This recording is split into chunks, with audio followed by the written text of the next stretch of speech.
Hola Bandidos! Welcome to Mel's Magic. I'm Magic Mel, and this is Owl, one of my spirit guides. How are you doing? Happy New Year! Today is the full moon in Cancer, the first full moon of 2023. How are you feeling? How are you doing?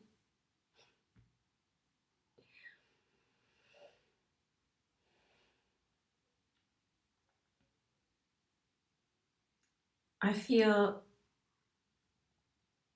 so much gratitude. That's why I'm also decided to make this video, just to share that.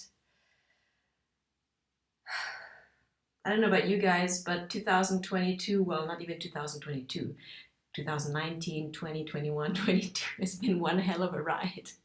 And I'm not complaining, but it's been quite a ride. I feel though now that things are really coming together, things are aligning, because we have synthesized. So after this process of pulling together, gathering, joining together these fragments, soul fragments that were splintered off, I feel now there's a sense of harmony and inner unity that I've never felt before. And it makes, looking back, it makes sense of the journey. You know, when we're caught in the midst of it and we can't see the forest for the trees and nothing makes sense, and all you can do is take one step, and even that one step forward is your being is trembling because you just don't know where you're heading, and you just don't know if it's worth it, and you just don't know, you're in the unknown. Each one of these steps, I see now looking back, was essential, was vital. So yeah, I guess it's this hindsight, looking back on what has occurred. I have this deep sense of gratitude for each of these steps that was taken, that I took. And I'm in this celebratory mode. I'm celebrating myself. And I thought about, you know, what is the point of it all? What are we really trying to get to here? So I'm asking myself, what am I really trying to get to? And it's this quest for the essence of things, the essence of myself. What is the essence of Magic Mel? And I'm really getting a sense of this thrill, this vibration, this feeling of what it feels like. And for my personal journey, I mean, for me, it's joyful creation. If I could summarize the essence of Magic Mel, it's joyful creation. Now, that's not maybe something unique to me, because if we think about it, life and the universe is joyful creation. We just don't maybe perceive it, because perceiving takes slowing down and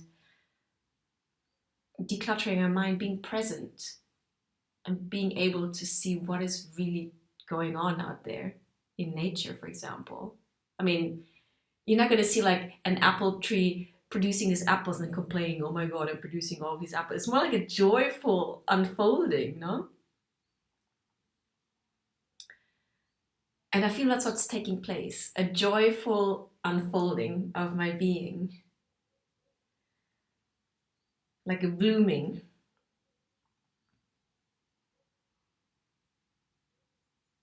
And I had to ask myself, what did it take for this blooming to happen? This lotus out of the mud. Well, the mud was necessary. That's why I told you I'm not complaining. I'm not complaining about the hardships of the past few years, or maybe the version A of me, because this is version B, upgraded version. Meaning version A was necessary for this blooming, to allow for this blooming to happen. So I guess I'm grateful to myself that I am able to have the perspective of not judging the past version of me or not judging the hardship as bad. No, it was necessary.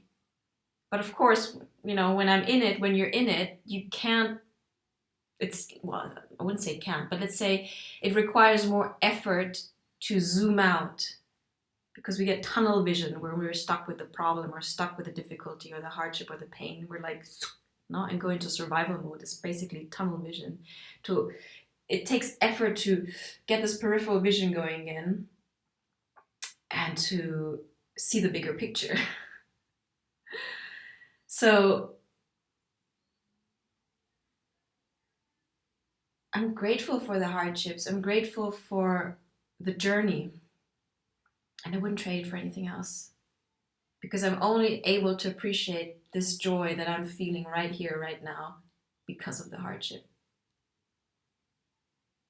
Because of the pain and then the suffering that was pretty much self-induced on my end.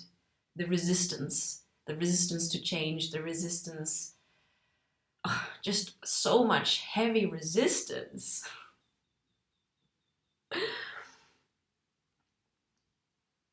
I shared in my last video how I was able to create spaciousness around the part of me that was resisting my raw vegan diet, which I'm still trying to figure out. But a past version of me would have judged that part of me that was binging on peanut butter. I'm still a little bit doing it. But that judgmental part of me is gone. I've replaced it with loving compassion. And I know these are big words that are, we hear them. But to really practice that and to get a sense of what it means to extend loving compassion, to extend some grace towards ourselves, to the parts of ourselves that are in resistance of change, that has been my new experience. And I'm grateful for that awareness, that I recognize the pain that comes up, the resistance that comes up, and I no longer judge it. And for me, that is huge. Because in the past, judging my own pain, judging whatever emotion that came up, judging anything that my ego labeled as bad, induced shame. I was shaming myself rather than just accepting it from an observer's stance. And the irony or the paradox is that, for example, I had a look at this part of me that was resisting becoming lighter in the way I nourish myself, even with food. That part of me that was scared and in resistance of that ascension. I sat with it and I told it, look, I see you. You're allowed to be here and I love you. And that resistance part of me was like, imagine like this little part of me like holding on to a big chunk of bread. No, actually I had a dream about it. I was holding a big chunk of bread and a big chunk of bacon. It's all dream symbolism, but it kind of makes sense. So that aspect of me was holding on to the bacon and the baguette.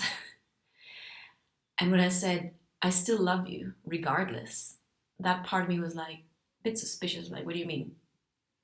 Bring on the shame, bring on the judgment, what do you mean? I said, yeah, I mean precisely that. I'm no longer judging you. I see you and I love you. And that part of me was like, really? And I'm like, yeah. You're allowed to be here. You don't even have to do anything or go anywhere. You're allowed to be here and I love you. And that part was baffled, to say the least.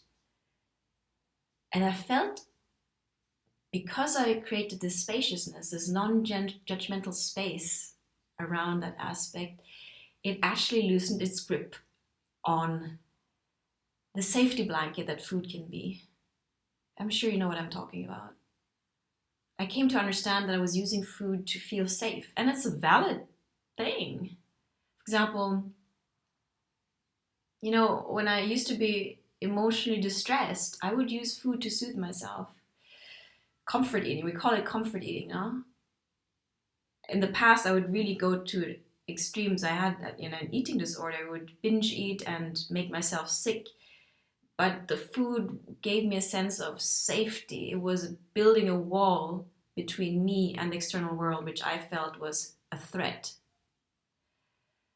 So the past years, it's not that it wasn't as acute anymore as it was when I was a teenager or in my 20s, but it was still there. Emotional distress, okay, let's go to the supermarket or let's go to a nice restaurant, let's use food to soothe yourself. So when I came to understand that, I felt this compassion for it. Because at the end of the day, this aspect of me wanted me to feel safe. It wanted to soothe me, soothe my distress. It was one way of me to cope with my emotional distress.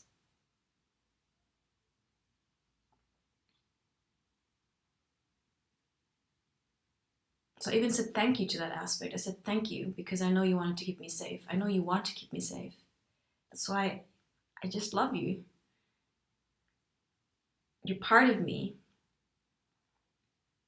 I mean, I really sat with it longer and deeper, and I thought maybe it's even from my family lineage, this constant survival. You gotta better have more than what you need. You gotta save for the bad days, that kind of attitude. At the root of it, it's fear. And the fear is allowed to be there. The fear is valid. I look at the story of my family, the way they are operating, it's understandable given the background, given their context, how they grew up in. I probably would have acted and I would be acting the same. The thing is, though, now I am the successor and I can make different choices because I'm in a different context. And that's where I bring the compassion in. And I'm saying this where I'm now. I used to judge members of my family, they used to judge me.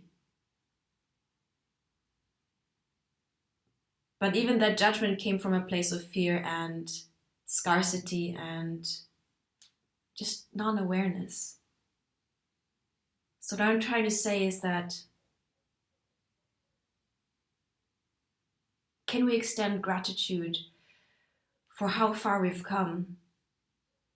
Not put one moment above the rest. I'm not saying that this moment right now, although it feels amazing, this inner harmony, this inner unity feels wholesome and I cherish it. But I want to bless every moment and every step that led up to this moment here. And that's why I'm able to extend compassion to my aspects that were still in resistance, and that might still be in resistance, because they too form part of me.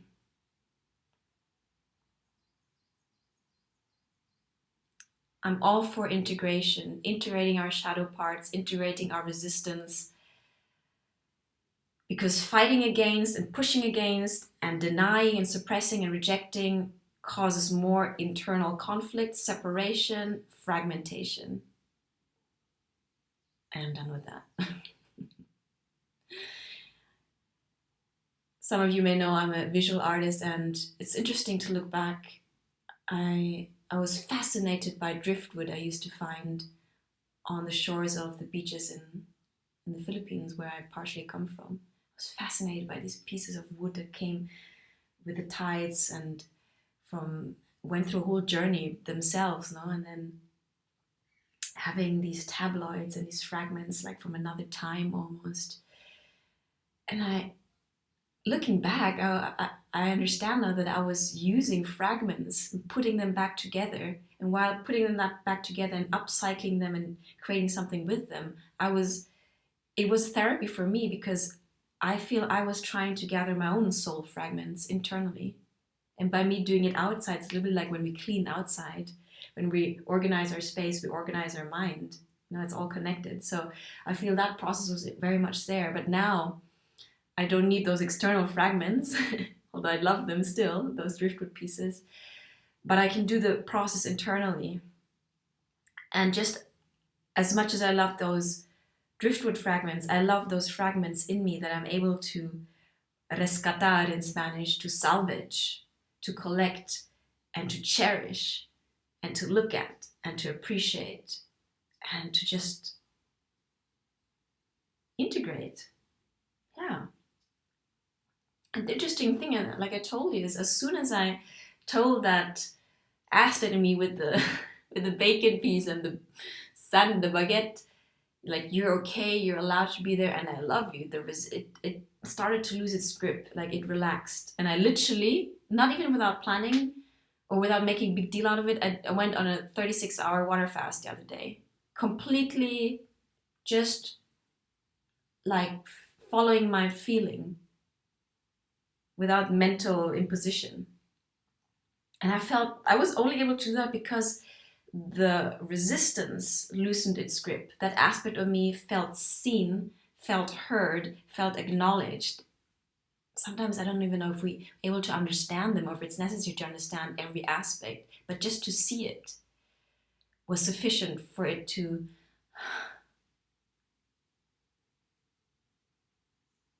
dissolve or to integrate.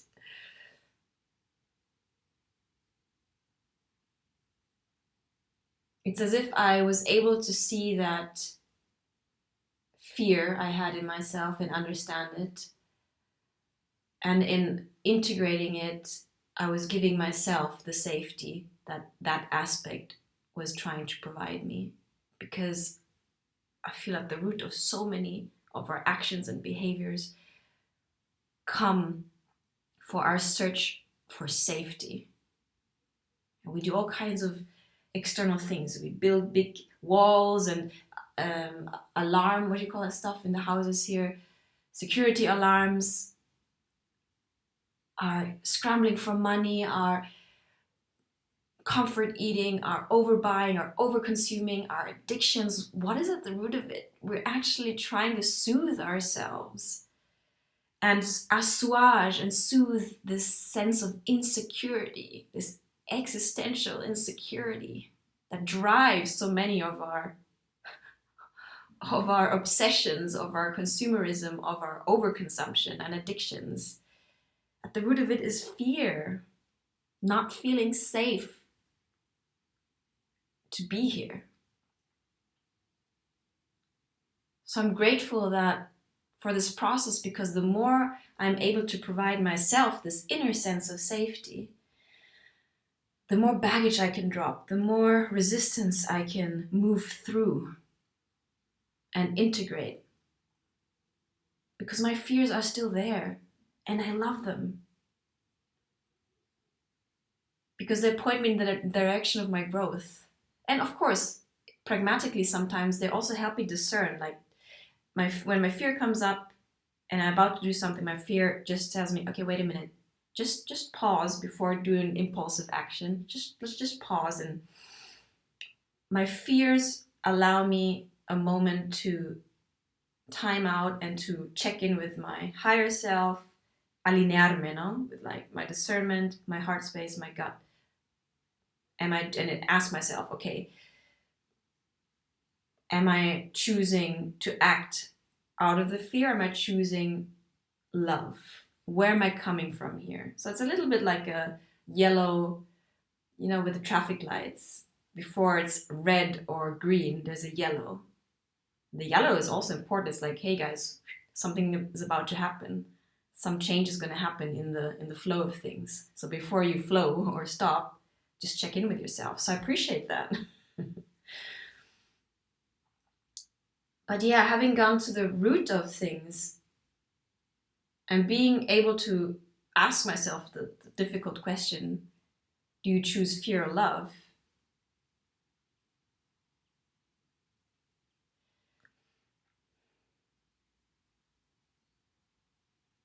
It allows me to check in with myself and to go back to trust, which is another aspect. I guess it's all connected now, but this treasure I've uncovered in myself, to be able to trust myself, is huge.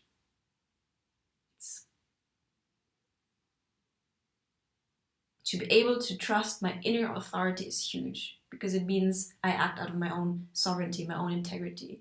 I don't need to outsource that from outside. And that's just game changing. Game changing. So to loop it back to how I started, I'm just grateful for where I am. Yeah.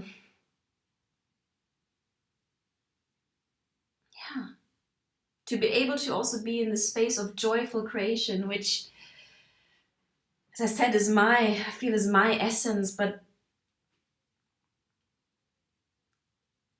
have you asked yourself that question? What lies at the essence of you? What are you really on about? What would like to flow through you or be created through you?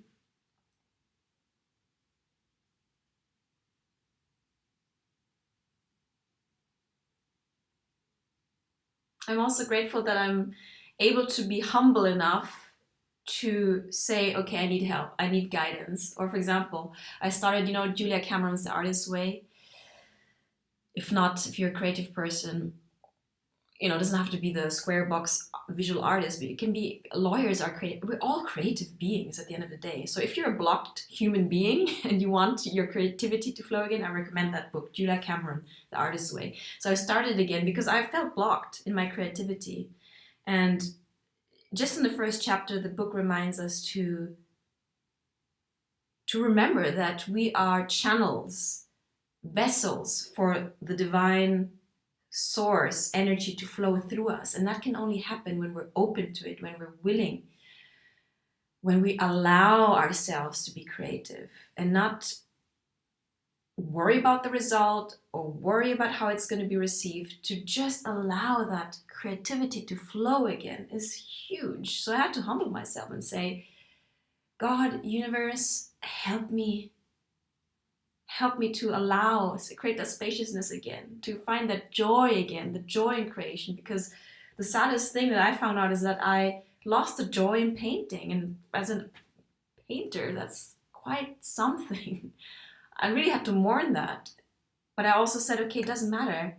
Right here, right now is where my power lies. And I have the power to reconnect with that creativity and to find the joy again. Because Magic Mail is all about joyful creation. What I want to transmit here is also my joy. This channel is an expression of my joy. And it's okay that we forgot what joy feels like, or maybe we've never even experienced joy. Version A of me was not really familiar with the feeling of joy, and that's okay. I'm telling you, though, that this feeling is real. That vibration is real. And the moment I tapped into that, I was like, damn, I guess this is what Joseph Campbell called bliss. I'm staying here, guys. There's gonna be dips, but I'm aiming to be on here. And it doesn't mean to be all toxic positive and denying and rejecting pain and all of that. No, that's where the allowance comes in. That's where the loving compassion comes in. But as a powerful creator, I train my attention, where attention goes, energy flows. I train my thoughts to go down the train or build a train of thoughts that is joyful. Thoughts that bring me joy. I'm done with being a masochist, with a self-beating, a martyr, suffering artist, done with all of these stories. Let it go. My essence is joyful creation. So what does that feel like? What does that look like? How does joyful creation act? To really embody that is my goal.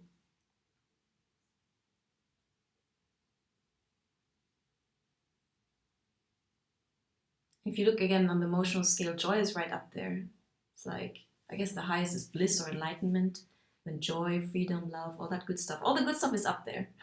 High vibrational, fast vibration. And that's where miracles happen. My mantra is also, I'm magic mail, I'm a magnet for miracles. And I'm telling you, I literally, I should write stuff down. Just so much happens every day. I do journal a lot. I do my dream diary, do my morning pages now. Thanks to the Artist's Way, I have so many like different journals. I'm still not keeping track of everything. It's impossible. The stuff is happening all the time. But I'm telling you that miracles are real. And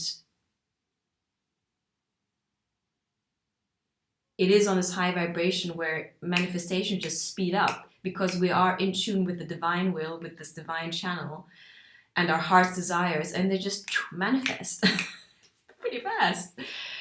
So it's worth tapping into that vibe. That's all I can tell you. And it's not something out there. It's something that you are able to tap into. Like I'm an amazing creature, but so are you. Don't put me on a pedestal. My point here also is to make you realize that you can tap into the same energy, because we all have that potential. We're all made from stardust. We're all, in that sense, the same. Just different iterations, different expressions of the same thing. But the beauty also in joyful creation is diversity. If you look at this natural world, it's diverse. It works because of the diversity. What happens when we have monocultures and everything mono, it gets boring. It eats itself. It depletes. So the diversity of joyful expression means, or I guess I'm trying to encourage you to find your joyful expression, because your joyful expression will enrich the world, will enrich the universe, will light up the universe. And it will bring joy not only to yourself, but to everyone else around you. Because we know when we're in a down, and again, it's not coming from judgment, been there, when we're in the hellhole of depression and shame, we drag people around us with us. I mean, because we don't function in isolations, we're relational beings. So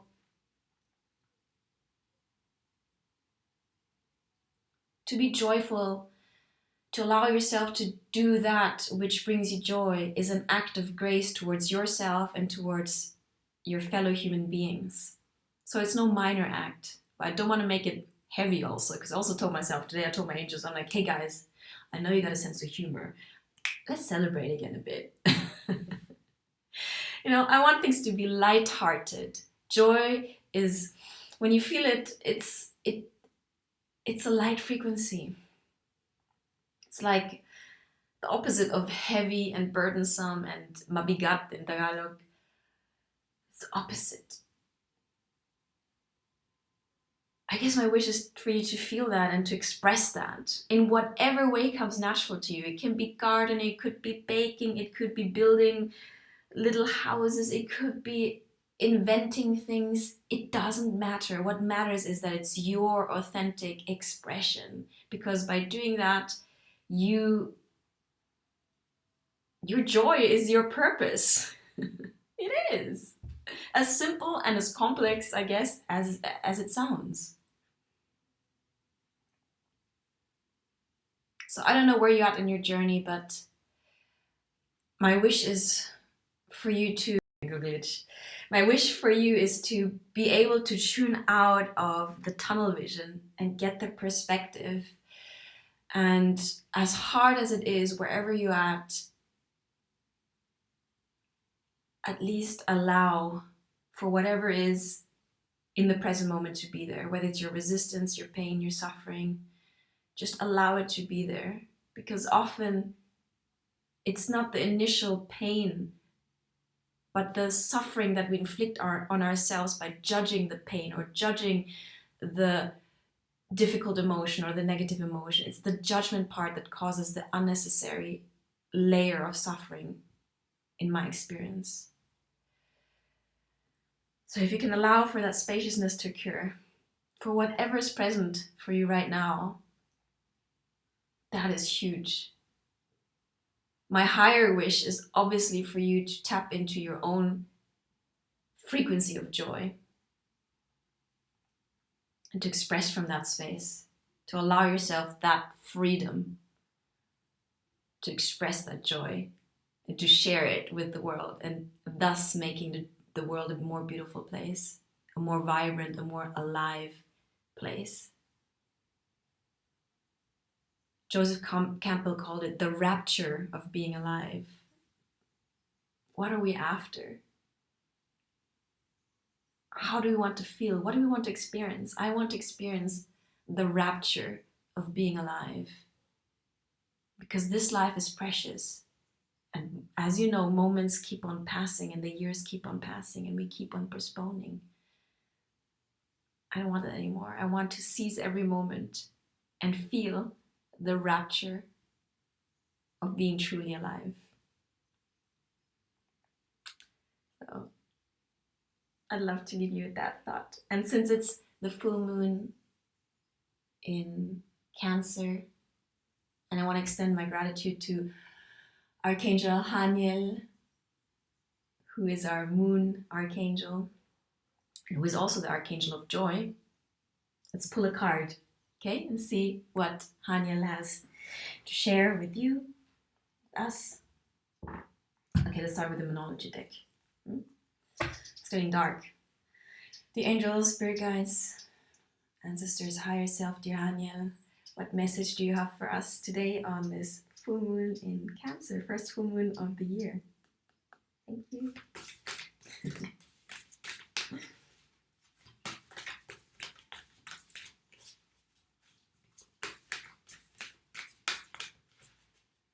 May this year bring more liberation, more expression of your passion, your true passion, more allowance to let things go, let those things go that no longer serve you. And if there's still resistance, I hope you can still extend love towards your resistance. Make it feel safe. Make your own resistance, your own fear feel safe. Now, how big is that? Let your love be bigger than your resistance. Okay, I'm taking the first one out. It says, luck is on your side. Don't know if you can see that. New moon at Sagittarius, but don't worry, it's just the kind of energy that wants to be expressed right now. Don't be frazzled by the literalness of the card. But luck is on your side. It is, I'm telling you. So, you know, we also make our own luck. It's when we, again, make choices that come out of our alignment, out of our coherence. By alignment, I mean our true heart's desire. When we act from that space, even if there's fear, we take one step in the direction of our heart's desires, of our passion, of our joy. The universe meets you with 10 steps. It's like, take one step and the world opens. New vistas arrive and luck arrives. I went on a walk this morning, or on a jog, first jog of the year. And I was walking through a field, and at some point, the grass had grown so large I couldn't see where the path was. But I just said, okay, I'm just going to take one step. And seriously, I took one step and the path was there again. But I couldn't see the step. I couldn't see the path before taking that step. So it's the same. That's what happens when we act out of faith. Luck is always on our side when we act out of faith. It doesn't luck. I mean, obviously we're graced sometimes with just random luck. That can also happen. But we do build our own luck. We are the creators of our own luck. So trust, have the faith that by taking steps towards your heart's desires, that the universe's miracle frequency, the luck will be there to receive you. Okay? Within each step, we don't need to know the whole journey. We just need to take that one step in the direction that feels right. Only for you. Forget about everyone else. Make it feel right just for you. Yeah? Okay, that's the card from Demonology. And quickly before it gets too dark, I love this twilight moment on the sunset. Okay, this is Wisdom of the Oracle deck. Dear Oracle, do you have any message here for you, you watching? Thank you. You know, the more we heal also, the more we're able to access our psychic gifts. And we're all psychic. I feel next we're going to venture into more telepathy and all of that. But we need to actually heal and be on that frequency to access those powers. It's not given. You gotta, so to speak, earn your powers, no? Otherwise, we would just cause havoc. We need to be mature enough in that sense to be able to use those powers. So do your healing. The card is blessed. Not just the word alone is enough. Can you take a moment and breathe and just know that you are blessed. You are a blessed being. You are protected. Luck is on your side. The universe is on your side. The universe wants to support you. You have guides, spirit guides, angels waiting for you to make that phone call, because they can only intervene if you ask. Ask and you shall receive. So can you just, for a moment, linger's not the right word, bask in that knowing, in that feeling that you are blessed, that you are worthy, that you are complete.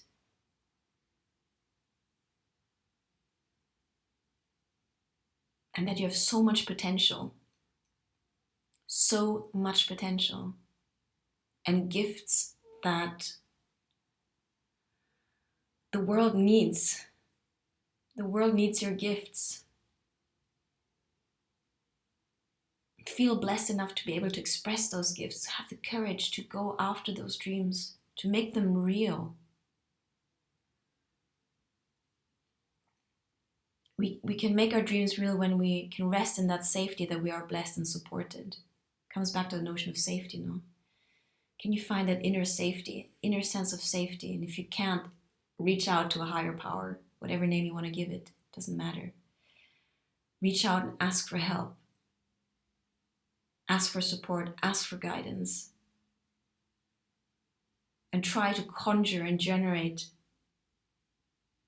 and receive that feeling that you are blessed, and that you are holy. In that sense, you are whole, and that the universe is really just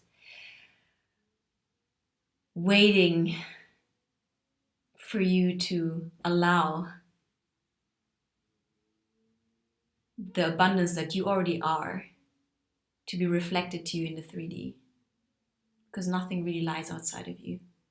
You are complete, you are whole, you are divine. You're made of stardust. You just need to allow that and accept that and embody that. I'll leave you with that, okay? You are blessed. Okay, y con esto, señoras y señoras, it's getting dark. You can't even see me anymore. Magic Mail will disappear with the twilight in las tinieblas. I wish you an amazing weekend, and yeah, I'm gonna improve. I'm doing announcement. I'm becoming a certified energy coach, so I can't wait to share my gifts, my talents with others in that way too, to also help guide and empower other people. And yeah, to really offer my service, to be of service in that way to the world.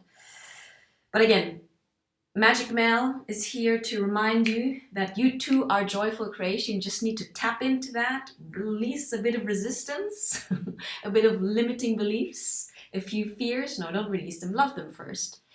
And kind of settle into your wholeness and express it. C'est comme ça, c'est facile. I'm telling you, lots of love, and Al and I, he's in the dark now, have your back, okay? Tune in for the next episode. Lots of love.